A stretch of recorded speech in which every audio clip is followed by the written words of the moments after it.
Let's remind you about what's happening in relation to the battle for Mosul in Iraq now. Sky News has uncovered a trove of homemade weapons, secret documents and a network of booby traps left behind by fleeing IS fighters in an Iraqi town which was liberated from the extremists.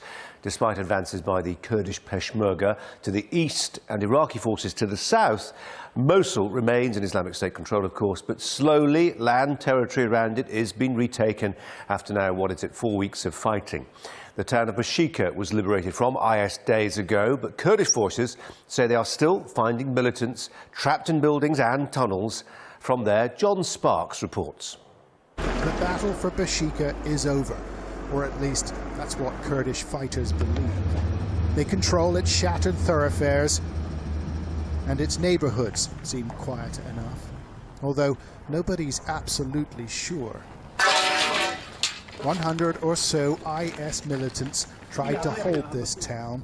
Their bodies still litter the streets, but there may be others in hiding, waiting to kill for their fanatical cause.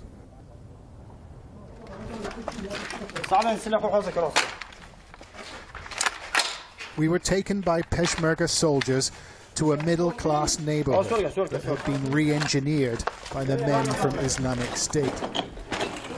Kitchens and bedrooms, hallways and cupboards. Everything had been adapted for combat. This spot was a makeshift armory, although some rooms were full of dirt. We soon discovered why. The militants had built themselves a tunnel, a way to cross the street without being seen by coalition aircraft above. It's very deep and it's dark as well.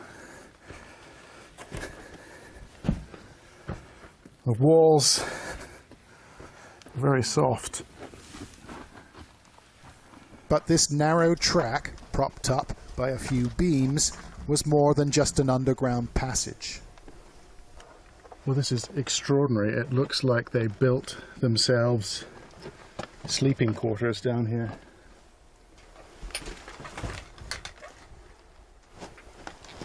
In a bookcase, they'd left a stack of papers. There were Russian recruits trying to write in Arabic, and an order to squash intimate feelings for young boys. This is fascinating. We've found this tiny notebook down here, and in it, it lists the type of weapons that the militants had. On this page, it says that this area is Islamic State's position 100, their 100th defensive position. And here, they've listed the names of fighters, individual fighters, and their commanders, who I presume were living here in this complex. My Peshmerga guide told me they'd wiped them all out a few days ago.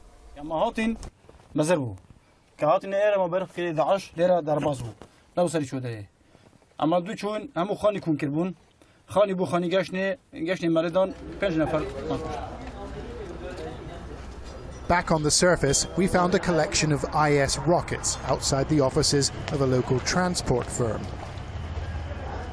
They were brought here by the Kurds, who've made this spot their temporary HQ. But the general in charge told me he's more worried about militants in hiding. شازده کسیان لساترکانی حزب پشمرگه دیسان لناو بردرن لوش 5 کس خویان تقان دوا به اوی بگن ساترکان ایده تونم بلیم 15-16 کسیان خوان لیره تقان دوا بالام پشمرگه لخو تقان نوی امانه به یک جاری بزیام. It will take a long time to make this community safe. We watched a team of engineers inch their way towards a church called St. George's. They scoured the earth and the ceilings for bombs and booby traps, and the signs of IS activity were all around, like these half-finished suicide belts.